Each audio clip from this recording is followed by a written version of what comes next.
guess we can kick things off. We were the recording. There we go. So I guess it's time to say hello, good evening, good morning, depending on wherever you are at, and just say hello, Cloudees, and just welcome everyone to yet another Cloudee Lounge virtual meeting, this time in the autumn time of the year. My name is Alex, and it's my pleasure to welcome you and everyone else who is going to watch our recording after the fact to our user group meeting today. So if you're new to our user group, you probably would need to know that we call ourselves Cloudees within this community. Cloudee is a made-up word, of course, and it's meant to represent a cloud enthusiast or potentially an active user too. Anyway, just someone who wants to learn more, share knowledge and experiences, or simply just mingle among fellow cloud architects and developers and DevOps and others, and obviously whilst also having fun at the same time. Our main sponsor is KittyKit Solutions, who covers any financial costs related to running events. KittyKit Solutions is an IT company based in Oradea, in the western side of Romania, founded and grown by the sole idea that developing cloud-based architects and applications is a fun thing to do. And that's what we do effectively. With pretty much a 10-year experience in Microsoft Azure, it's, I guess, easy to say that KittyKit Solutions is among the few cloud-centric and especially Azure-centric organizations in Romania. Now, as some of you already know, Cloudee Lounge is not a net new community, but a community which was started a decade ago as a local community of Azure enthusiasts based in Oradea. Up until recently, our meetings were delivered in person, and most of them, even though not all of them, were delivered in Romania. And throughout the years, we have met, we have learned, we have shared knowledge using or under the Global Azure Bootcamp umbrella, or tech summits, or launch events, or streaming parties, career discussions, .NET local conferences, and many more. However, times change, and so does our small Transylvanian community, which is why we have decided to stream on a regular basis our meetings rather than rely on in-person events. At the same time, we also record them, obviously, for our YouTube channel. Now, this brings me to the present, probably the future of Cloudee Lounge. Without a doubt, virtual meetings will eventually become the norm, and until then, we'll run these small, somewhat intimate virtual meetings as a replacement for our in-person events. There's a high chance that once we can safely resume the in-person meetings in Oradea, we're going to do so, and we will also stream them at the same time, thus welcoming, obviously, more Cloudees to our meetings the same. Now, that said, we now have the opportunity of welcoming more renowned speakers, share their knowledge and passion in the cloud community. And by the way, if you want to become a Cloudee, all you have to do, we have a simple rule, and that is you have to be inclusive and to abide our community code of conduct, which is available on our meetup page. And that's it. There's no fees, there's no hidden costs, no gotchas or anything like that.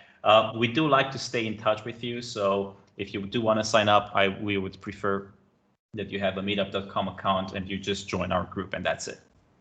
We're going to announce more events over there as well. And by the way, this also reminds me, if you have any requests for particular topics, you want to learn more about IoT, or you want to learn more about security, or more about code development, here's a link I'm going to share throughout the meeting later today as well. But long story short, you can vote for your topics, you can put up your own topics, and the more popular topics we got, the more meetings we'll have on that particular topic. Today we have Glenn with us. Glenn is a good buddy of mine who was eager to help Cloudee Launch with its own presence, and I've known Glenn for a while now, thanks to the Microsoft Azure and Microsoft Most Valuable Professional program. And through numerous conferences we both attended around the world. Glenn is an Azure MVP, has been so since 2014, and with over 10 years of experience, he has mainly focused on designing and building secure and scalable cloud-based applications and solutions in Azure. He likes to share his experience with the community, and he's a frequent speaker at national and international events. I've seen him speak many times, and he has a lot of passion to share and a lot of knowledge to share at the same time. He's also an active crew member of the Belgian Azure user group, and you can follow his tweets on Twitter under Glenn Colpaert, but you're probably going to share that later today, Glenn, aren't you? And you can also find his recent communities on Sessionize, where you can ask for him to speak at your event if you want to do so. Today, Glenn has offered to talk about Internet of Things, or what we know, IoT, and specifically IoT in Azure and the topic of digital twins, which I'm super eager to learn more about. Okay, I guess it's enough mumbo jumbo from my side. Glenn, take it away. Yeah, I will share my screen. Go ahead.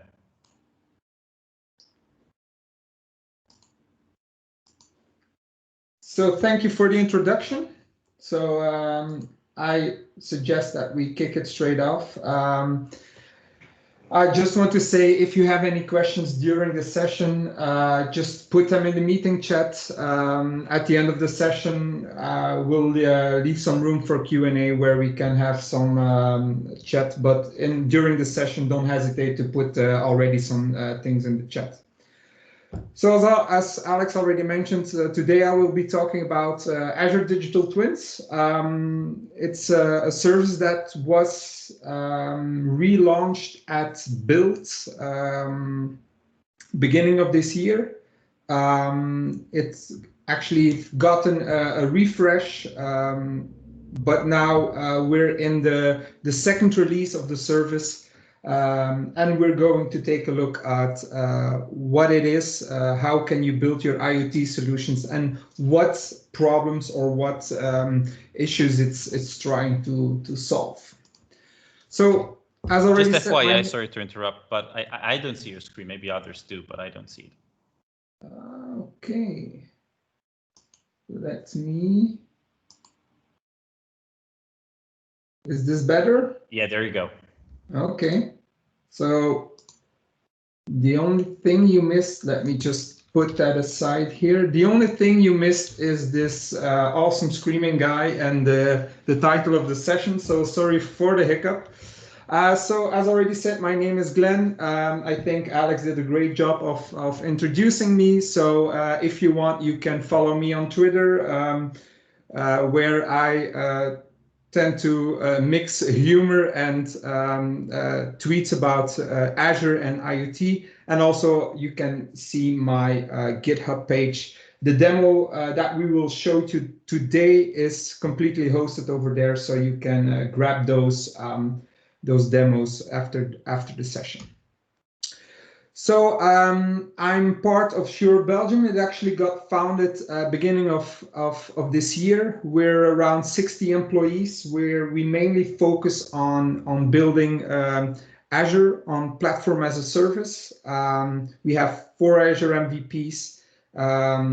Shure was founded in Finland, but since beginning of this year, we have offices in Ghent and Belgium, where I'm part of. So we also have a lot of cool logos of Microsoft.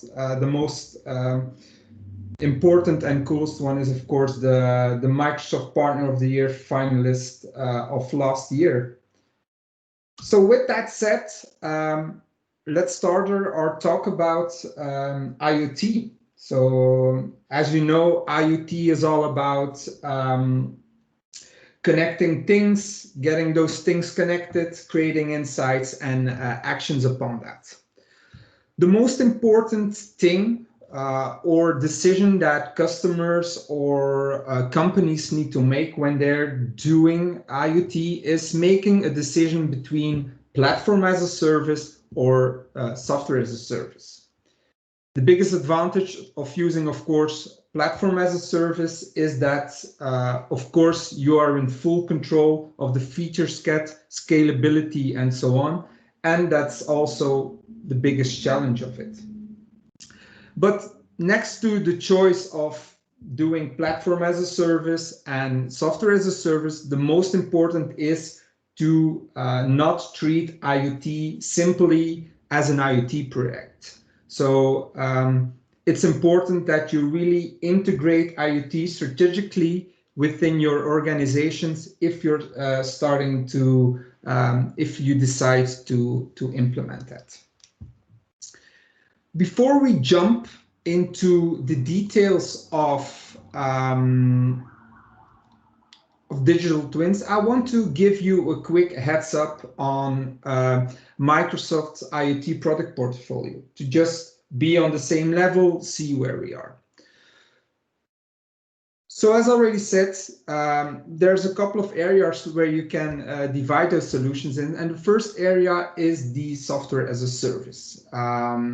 And there, the offering of Microsoft is very clear. The main flagship is IoT Central. You can see that as a bit of the Office 365 for IoT, where you can get quickly started. I think they just announced new pricing at Ignite, where you will be able to build solutions, and you will be charged, I think it's 80 cents per device that is connected to IoT solutions. So it's really those get started quickly solutions, and you are of course giving away part of the modifications that you want. Next to that, there's a whole range of Azure IoT services, the platform as a service offerings, IoT Hub, streaming analytics, and so on. Those are the building blocks provided by Microsoft to you to build your own IoT solution, IoT architecture on top of the platform as a service offerings of Microsoft. And of course, Microsoft has been investing a lot on the edge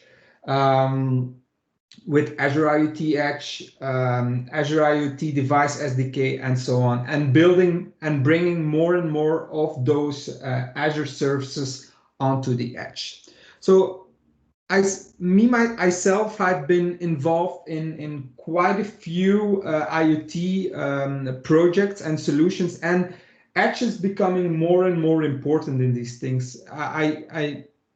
There is no longer an IoT solution that is purely deployed in the cloud. So it's taking that into account that Edge support is really very important in those IoT solutions.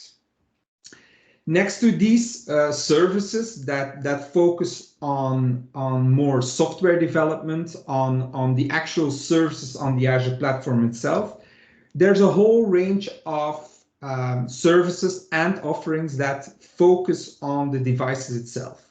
Azure Sphere is a perfect example of that, which is focusing on microcontrollers and so on.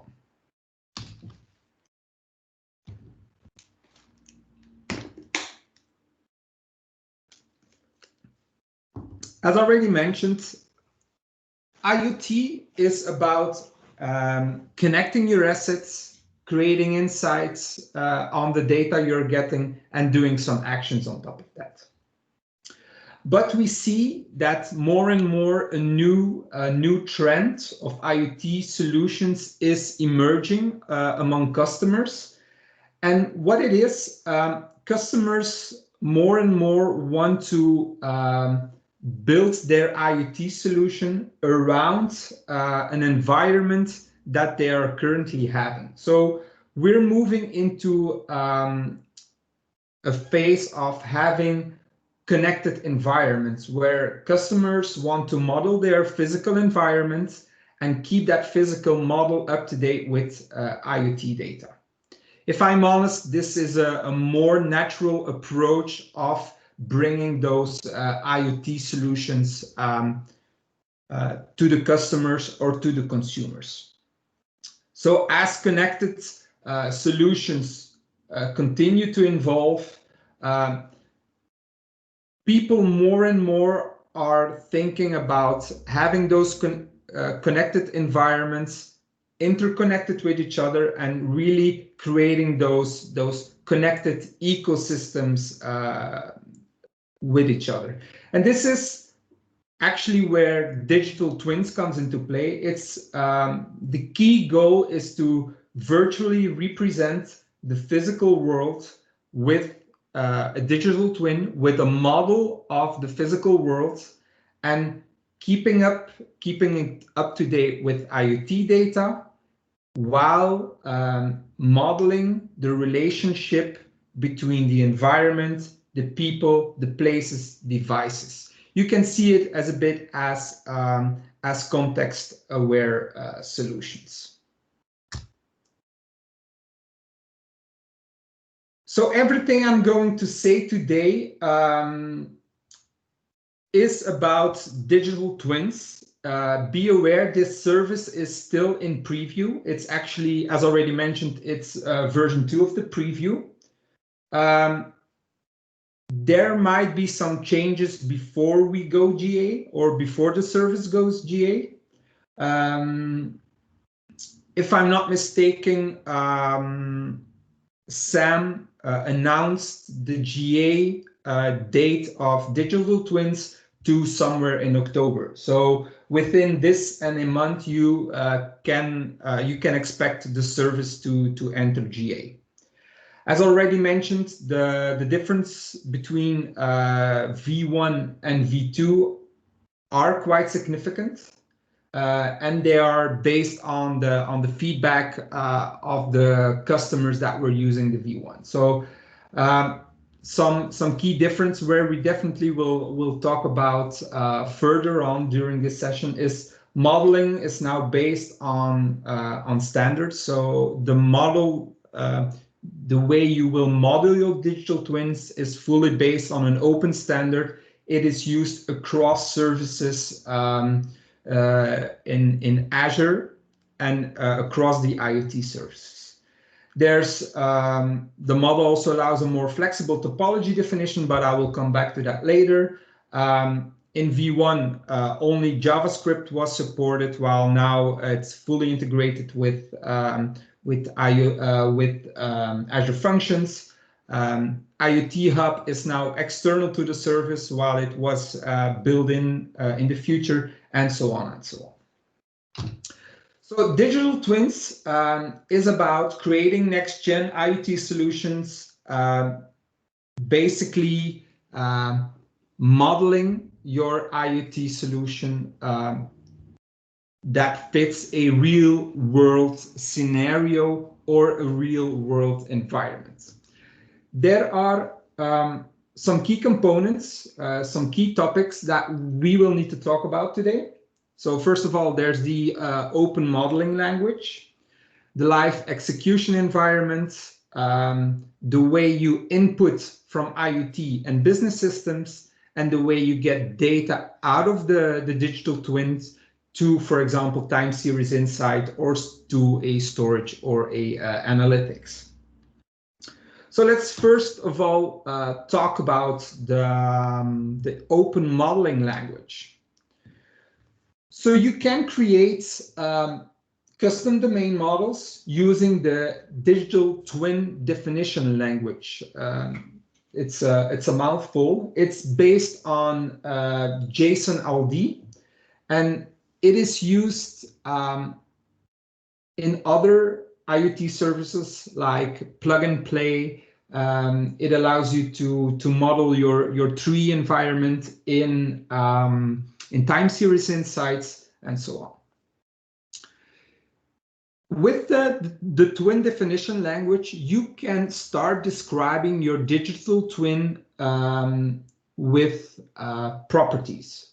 Properties are just a data field that is stored on the twin. You can see it as a regular property, but the property is stored on the twin and it has a state. So this state has a backing storage that is available for you. So it can be read at any time. The next thing is telemetry. Telemetry as you know it. It's a measurement or an event.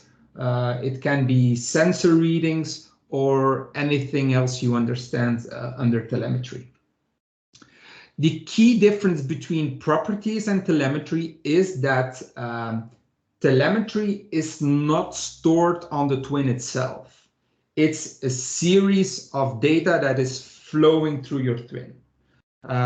Imagine for people that are using event hubs. So event hubs does not also not store the entire stream of data onto your event hub, but it's only available for 7 days. You can see it a bit as the same. So the telemetry is available for you during a certain lifetime.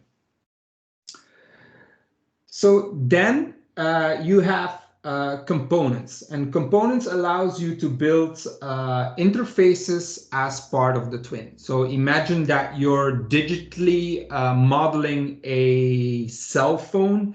You can create a component as a camera, and you can mark it as a front or a back camera. So it's a bit of describing your model based on interfaces.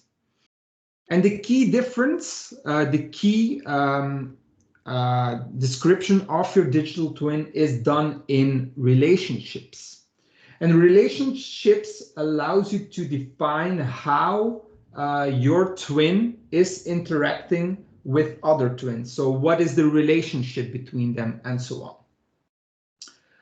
So model defines a semantic relationship to connect twins into a digital graph. So the relationship there really plays a key component in modeling out your digital twins. As already mentioned, digital twin definition language is aligned with IoT plug and play and the time series insights model. So maybe let's jump straight into how does modeling look like, because it's it will be visually more interesting to know how this is working. So for this demo, what I did is I've modeled my house inside the digital twin definition language, and later on what I will do is I will deploy this model, and you will see the live graph available. So first of all, what I did is I've defined a top level, being my house, of course. So what I did was I gave this an ID. So the ID always must be in this form, like DTMI. It has to be your domain, of course, that you choose, your identifier, and your version. So the type here is interface. This is a fixed value, and it to be able to work with digital twins, the type here always must be interface. Then you can choose a proper display name. And here the context is a fixed value, again, for digital twins. So unfortunately, there's a couple of fixed values here that you need to define to be able to work with that. Next to that, next to defining your ID and your display name, all remaining interface data is defined inside the array of contents. As you can see here, I have defined two properties. If you remember, these properties are states of the digital twins, which I will be able to fill in later. The next part is the relationship. As you can see, as a type, I defined relationship. I gave that relationship a name, and I'm pointing out to the target. As you can see here, the target is in the same format as the interface ID. And if all goes well, I should be able to see this ID coming back here. So my house has floors. I created an interface for that. Nothing special. Again, an ID, some display name. And inside the content, I only mapped out that, okay, my floor has several rooms defined. So if we go to the rooms, you could see here that a room has an ID again. It has a display name. As you can see here, I've mapped out some properties for that, and the relationship is coming, it has certain sensors inside the room. For the sensors, so my lowest model, again, I have the ID defined, display name, some properties, and some types should be telemetry. That should be telemetry. So you're probably wondering why this, why I'm putting these humidity and temperature as a property. So because I want to, inside my scenario, I want to update the relationship of the twin and set that temperature and humidity as a property, as a fixed value on that digital twin, so that we will be able to read it more easily. So this is how you define a model, and if all goes well, you should be able. Let me just open this one. So once you have those models defined, what you can do is you can first of all, by using the NuGet packages, Digital Twins Core and Azure Digital Twin Parser, you will be able to create a Digital Twins client that is interacting with the service. What I'm doing here, I'm just calling the create models async, and I'm uploading all these models to my digital twin. If I would look here. So let's quickly jump to Azure and see how this. So this is just a digital twin service that I've provisioned in the Azure portal. Nothing special about it. So, but once you have that hostname available, you will be able to use the Azure Digital Twin Explorer. The Digital Twin Explorer is an open source project provided by Microsoft that gives you a visualization of your twin. So if I run the query now, you will see that the digital twin I'm having is currently empty, but I've already pre-uploaded my models into those systems. So if you would look, you would see that here I have the floor defined. So I have the house defined and so on. So we're already at the stage where we have provisioned our digital twin environment, and we have created our models, and we've uploaded the models into our digital twins. So next step is actually talking about the live execution environment. So the live execution environment allows you to create twin instances or digital twins based on the models available inside the service. So the twin instances and the relationship then form a graph of the environment.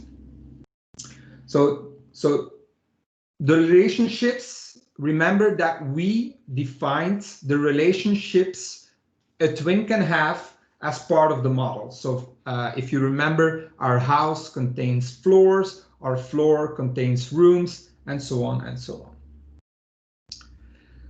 As already mentioned, visualization is possible via the Azure Digital Twin Explorer,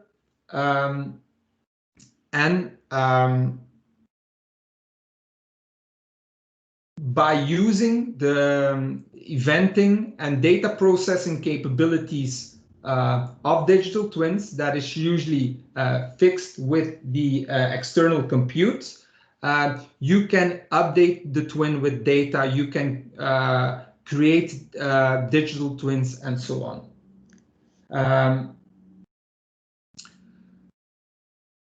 You can extract those insights, those data through the query API, and you can input data via IoT Hub or other data sources inside the digital twins. So what the digital twin is offering, it is offering an API layer that you interact with to update the twin, to query the twin, and so on.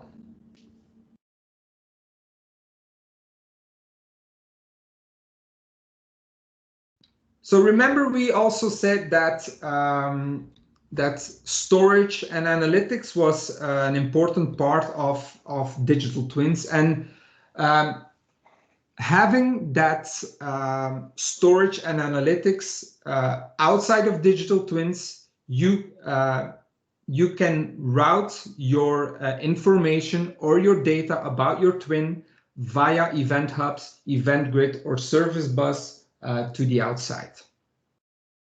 So while having routes and endpoints available as natively as part of digital twins, it allows you to have different scenarios. For example, you can store and collect all the data in data lake analytics. You can connect your digital twins to logic apps. You can connect to time series insights for historical series, and so on and so on.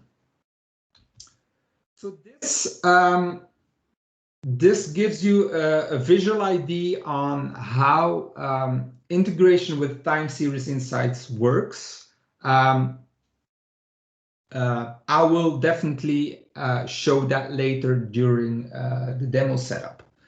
So once you have your digital twin set up, you can create what is called an event route.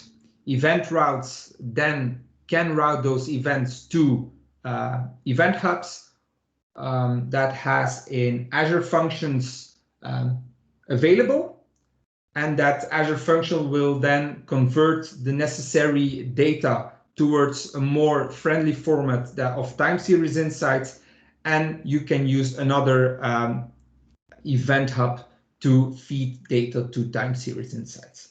But I will walk through you through the details later. So let's stop the chit chat and take a look at an end-to-end demo of Azure Digital Twins.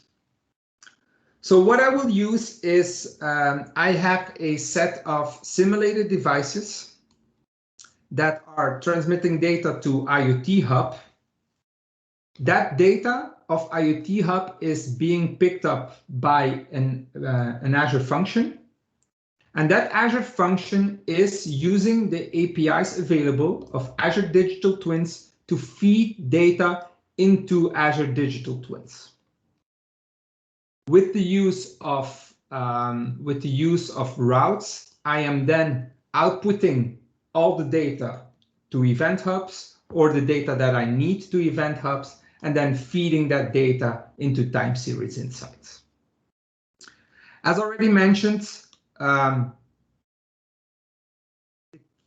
the start of our digital twin adventure is the digital twin definition language, where we've modeled our house. And what we will do is, or what we already done is, we've uploaded those models in Azure Digital Twins. As you noticed, currently there was only the models available in Digital Twins, but I will show you also how to, based on the models that we have available, create that digital twin graph, and to really use the model that is available for you. So let's first of all maybe jump to the Azure portal.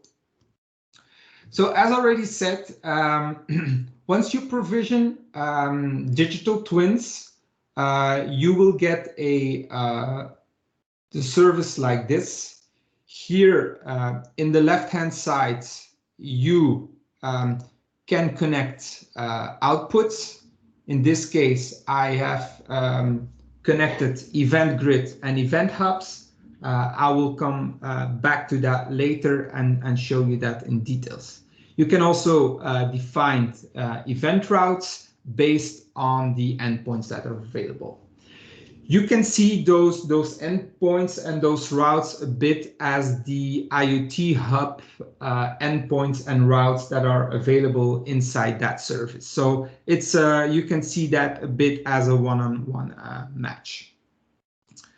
So with the service provisioned here, it also allows you to talk to this service and to start building your solution against it by talking to this hostname. This hostname actually provisions you a set of APIs available for you in the background.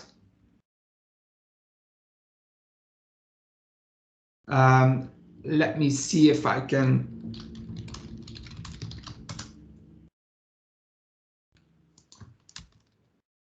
Let me see if I can.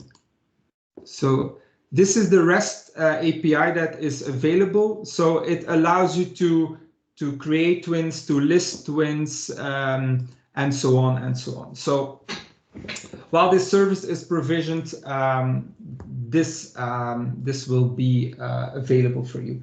I see there is a question: where do the sensor data get stored in case if the internet is disconnected, at edge device or any other means?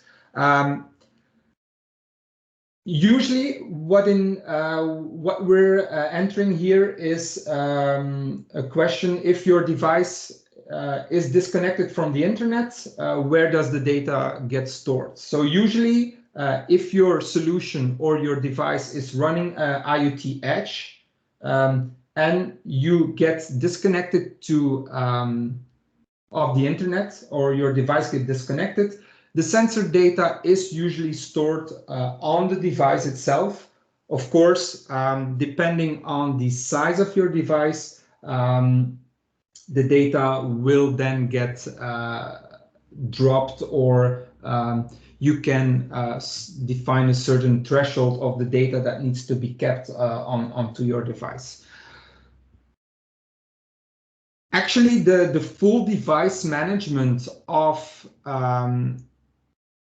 your devices in combination with Azure Digital Twin is done in IoT Hub. So there is no difference between managing your devices if your devices is using digital twins than if your solution would not use digital twins. So the management of your devices, the storage and so on is still managed outside of this digital twin environment. So as already said, let's jump into the show you some code. Let's so to start interacting with that with the digital twin, you of course need a digital twin instance ID, an instance URL, and you need a client ID and a tenant ID to communicate with it.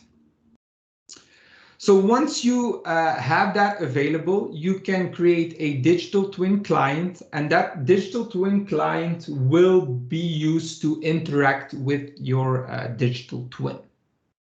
So if we take a look at how you can create a twin, it is quite some a simple code, but you need to be aware what you're doing. So first of all, what you need to do is you need to define a set of metadata. So in that metadata, you need to define the model that you're using. If you remember well, we started with the modeling of our house, and here we are defining our top level being the house. So the kind here is digital twin. That's a fixed value. So if you define that metadata, you can start defining the twin data. So the metadata will join the twin data here as part of the JSON array. And then we will add the different properties available. So if I take back the original model, you can see here that what we're doing is we're saying, okay, I'm using this ID and I'm feeding the data, I'm feeding the properties with a prefixed value to be available on the twin. Next to that, we use the Create Digital Twin async. What we just provide is we provide a digital twin ID, and then we provide the twin data as a string, but it's actually a JSONized string. So, and that's the way you actually start defining your digital twin as you go, by interacting with the underlying API or the SDK. So we have defined our house, and with our floors, it's a bit simple, as we do not have specific properties on top of that. We just can create the metadata and pass the metadata as part of the JSON, as part of the twin data, and we just create 3 times the same digital twin based on the model, but with different IDs. So you will see 3 different twins popping up. Then same thing for the room. We have the model, the kind, the metadata. Here we are not, if you remember the room itself, there is the property, humidity and temperature. We will not initialize that because, yeah, of course, we are not aware of what it is. So we can use the same approach as we did. We will update the temperature and the humidity later during this demo. Next to that, we also start defining the other twins based on the thermostat. So once you have basically mapped out all the different parts of your graph, so what we did now is we've created a digital twin of our house, of the different floors, of the different rooms, and of the different sensors we have. If you remember well, the most important part of digital twins is creating relationships between them. And as simple as it is creating a digital twin, you can create relationships between them. So and how do you do that? You just create a twin. Remember, we've given our house a local host ID here. So you need to give the ID, then you need to give a relationship ID and a string of relationship. That string of relationship is again a JSON file that gives you, that contains the target ID. Remember, the target ID we created here. So this is the ID of your digital twin, and the relationship name that is defined inside your model. So that way you can start mapping out those relationships. As already mentioned, this code is available on GitHub. I will not walk through everything, but what I'm doing here is mapping out all these relationships. And once this is done, let me just make sure. Once this is done, you can launch this project. So let me just rebuild this to see if I did not any mistakes while editing this code. Okay, so let's start a new instance. So what I will do here is I will call the setup digital twin. And as mentioned during the walkthrough, this will interact with the API, creating the different twins and creating the relationships. So let's hit enter and let's hope that everything goes well. As you can see here, he asks me to authenticate. So let's click the correct account. Let's go back to the application. As you can see here, he's starting to create those twins and those relationships. It's already finished. So you can see localhost twin created. It starts by mapping out all those different those twins and then creating relationships between those different twins. So I think we can close this down. If we jump straight into the window here, and if we hit refresh or just query the digital twin as we have it now, you can see now that by talking against the SDK and mapping out the different digital twins, creating the relationships between them, I've managed to create a graphical visualization of my digital twins.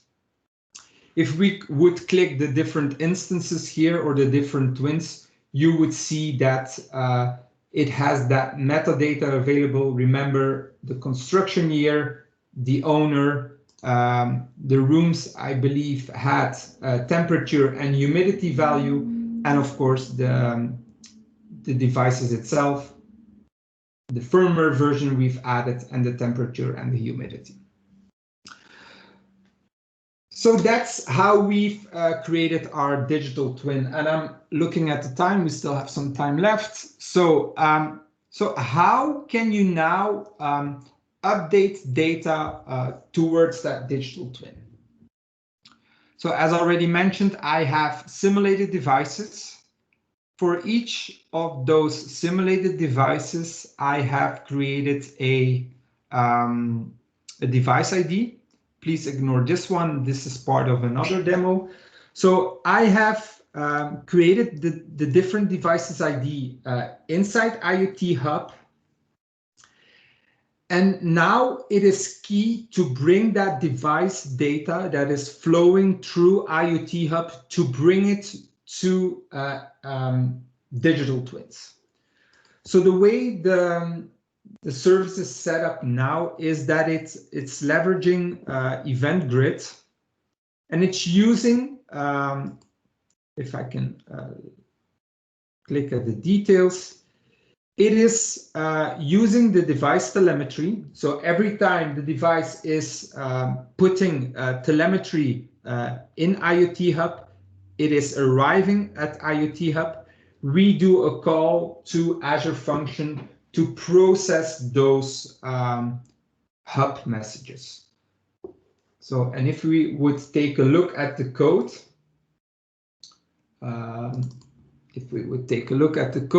what this does is it takes in the code, so it reads the device ID from the message header, and then again, it is using the digital twin client that we've used. So let me just show that. It's using the digital twin client that we've used to create the twin. This one is using the digital twin client to update the twin properties. So here we're saying, or we're making an API call towards Azure Digital Twins to say, okay, here's my device ID. I want to update the property temperature to set this temperature, and that temperature and humidity is coming from the event grid message of IoT Hub. So to my opinion, this is a bit of a workaround that is in place, or it doesn't feel quite natural to do it that way. So I already gave that feedback to the team. It would be really nice to have have Azure Digital Twins as a native endpoint inside IoT Hub. Now it's stitching together both IoT Hub and Azure it's stitching together IoT Hub with Digital Twins with a function in between with calling the API. I would love to see like a native integration, a better together solution for that. So once you have that data flowing inside your digital twins, let me jump back to that. I already mentioned that you can start creating endpoints. In our case, we created an event grid endpoint and an event hub endpoint. If you would click create endpoint here, you can see here that you have options of event grid, event hub, and so on.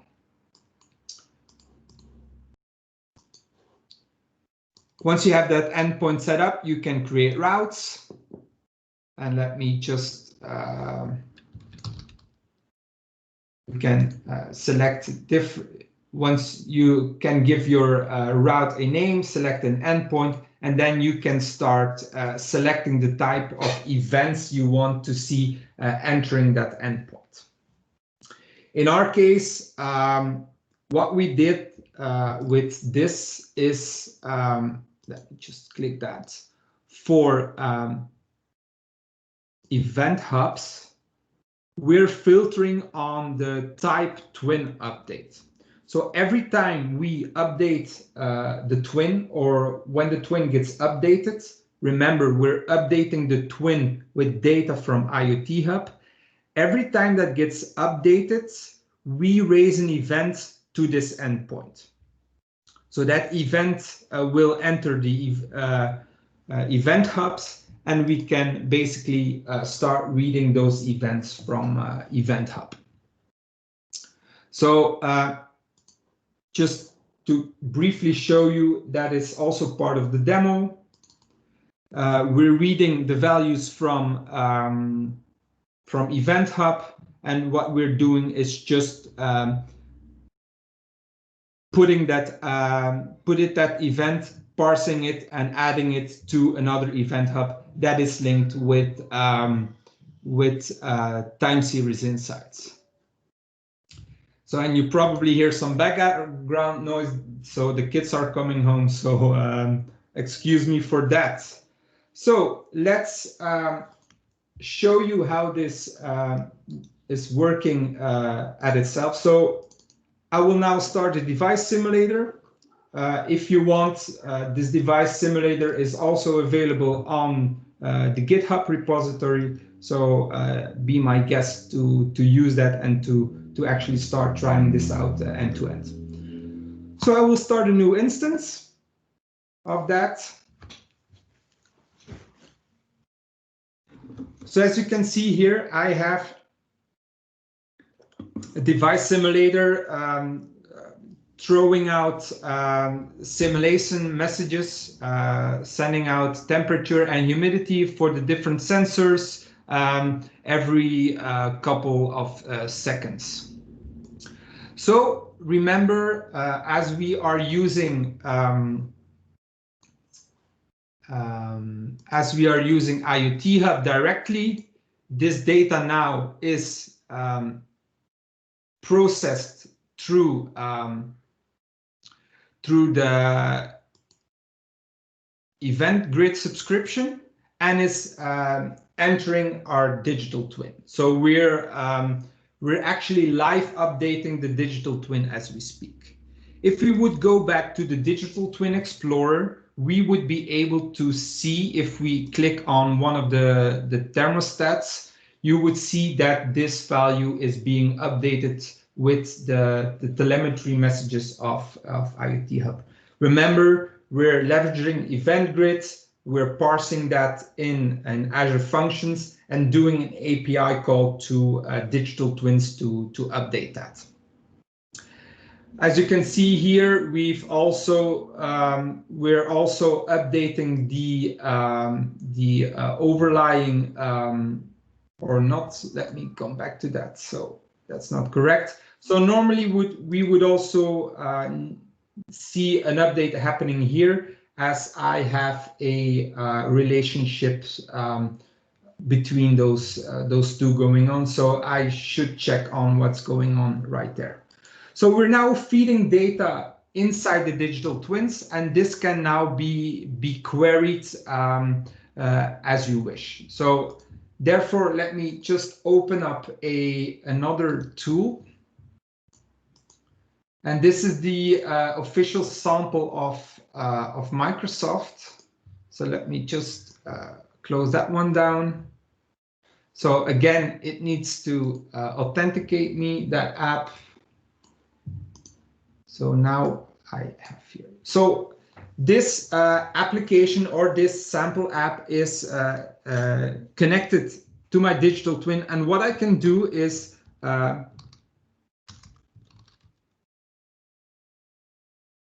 I can start observing properties of my digital twin in a live way.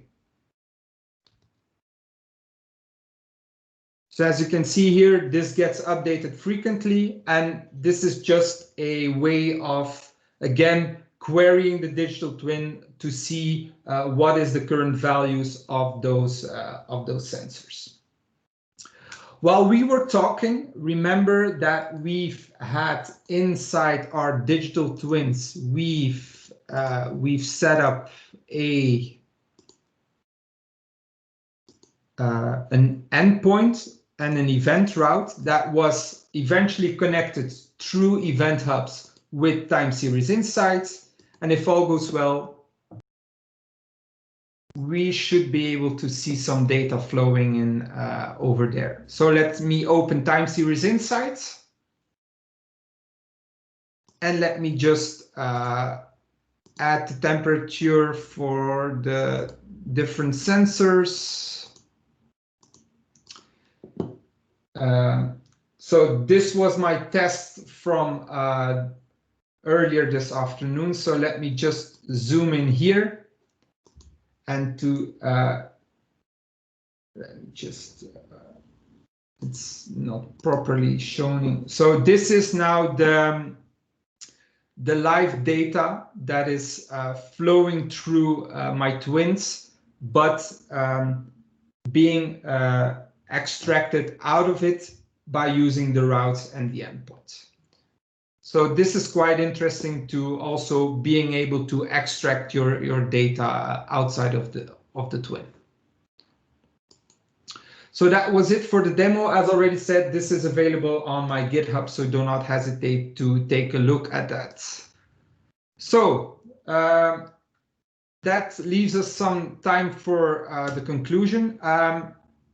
There is a quite interesting reference architecture available on Microsoft documentation. So the demo I've given here is taking parts of that. So do not hesitate to take a look at that, as it gives you an idea on how Bentley is using its Bentley is using digital twins to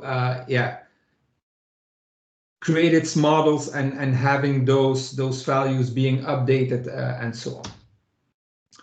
So digital twins is built around the ability to model your environment and to create a perspective of the real world environment. It is an event-driven approach. As already mentioned, it is leveraging event grids quite extensively. However, there are some gaps, into my opinion, where I would love to see that digital twins is a more better together offering with IoT Hub, so that you do not have to create functions parser to feed data into to digital twins. The platform of digital twins is using a platform as a service approach, and the way you communicate with the service is using by using the REST APIs. The REST APIs, I did not show them in details, but if you're using the SDK, you're using the REST APIs behind the scenes. So it's quite an interesting way of an interesting new approach on building around the abilities of creating those environments and to model that IoT solution out for you. As already said, the service is in preview. So I do expect some changes popping up before the GA, which is due within a month. So I'm hoping to see some changes over there, especially on the better together scenario, where you really would have deep integration with IoT Hub and Azure Digital Twins. So with that said, I believe we have some time for questions. If not, thank you for having me. Reach out on Twitter. You can find the demo on GitHub. If you have other questions that are not for the public, you can drop me an email and I will be happy to help you out where necessary. So thank you for attending. If you have any questions, do not hesitate to unmute you or to pop them in the chat window. I'm gonna help out kill the awkward silence here and ask a couple of questions, at least from my side. But if people have any questions, feel free to unmute yourself or ask them in the chat window. Again, thank you everyone for joining us. First and foremost, we are at time, so if you want to leave the session, feel free to do so. But I guess before I ask my question, I think it's fair to say that, at least in my opinion, Digital Twins is a fantastic technology because it provides you this idea of a replica of what's physical, of what's out there, and not maybe even not physical, right? Because you had in your diagram some floors and some bedrooms designed as well, which are also digital twins at the end of the day. But going back to the question itself, which I didn't ask yet, I would love to know if, in your opinion, what's the biggest selling point for digital twins? Besides the fact that you have a replica representation, so you don't need probably like a web server or any type of server on the thing itself to reach out to and connect to it. To my opinion, it is a first step in like having a more interactive environment available. It brings offerings to customers that have been building this type of services or interfaces for themselves. I can see scenarios where you would like pop into a web interface and ask, okay, how busy is it at the office right now? Can I reserve my seating? Yes. How's the quality of the environment and so on? People and customers have been building that for themselves for quite some time, but with this, this brings this is a first step in towards that more integrated environment of having that graph available for you. As already mentioned, it feels a bit right now. It feels a bit stitching different things together, and I can imagine that that makes it feels a bit overwhelming or a bit over the top. But I think that once Digital Twins starts evolving, and you will really see it as parts of the different service, like as already mentioned, being better together. I can see the service evolving very quickly and providing more and more of those scenarios out there. That's a great answer, but you did say it feels unstitched. For the record, it is at this point in time a preview service, so we got to give it the benefit of having a kind of a pre-beta environment anyway. So absolutely, and what it currently offers is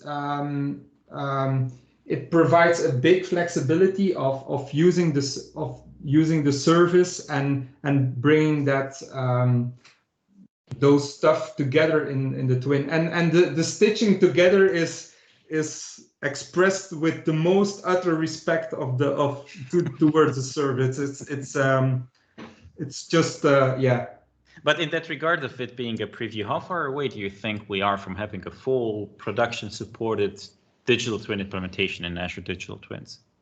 Well, the GA is due in 1 month, so I think we're very close. I'm expecting some tweaks to arrive on the service. Again, I would assume that the Digital Twin Explorer that is currently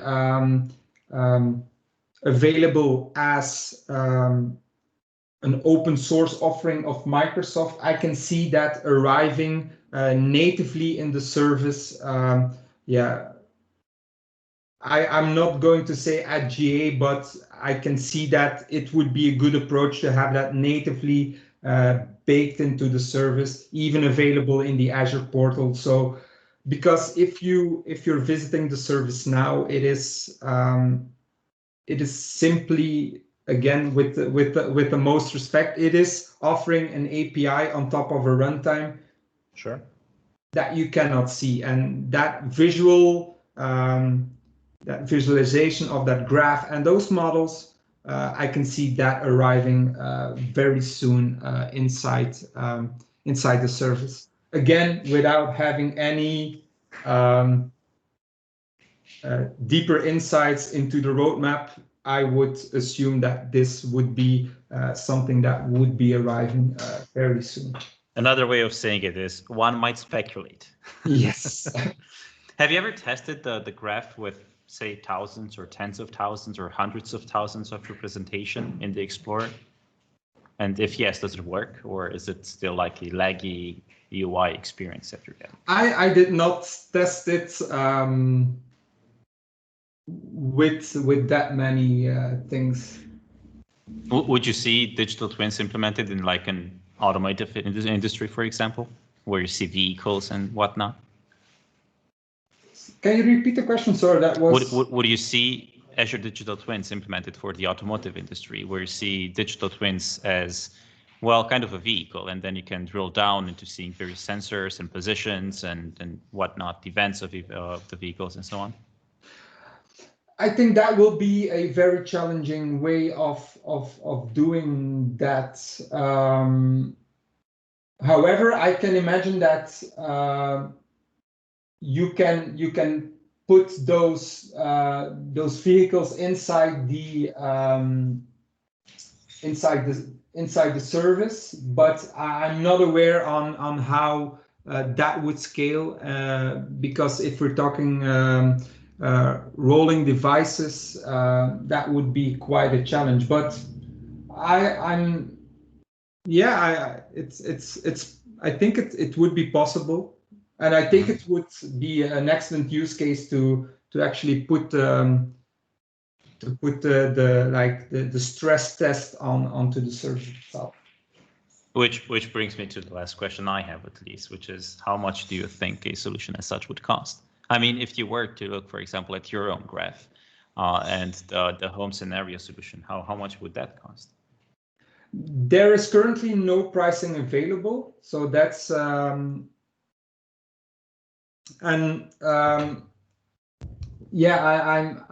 don't have an idea, but if we would take a look at pre-built offerings around digital twins, or like home automation, or it quickly costs you thousands of dollars to set up, and even then you're paying maintenance costs. So I think this will, despite the fact that you, of course, probably have to put some additional work in it, if you pick this service next to a software as a service offering. But in the end, you will be in full control. You will be able to map out things more. You will have it will give you more flexibility than the prepackaged deals that are out there.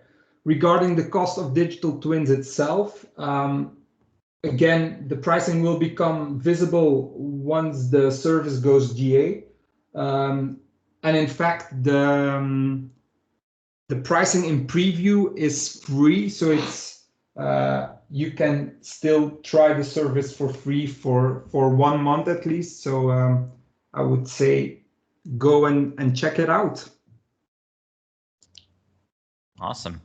I'm going to give like a 3-second awkward silence for people to unmute if they want to have any questions. If you want to pop your questions now.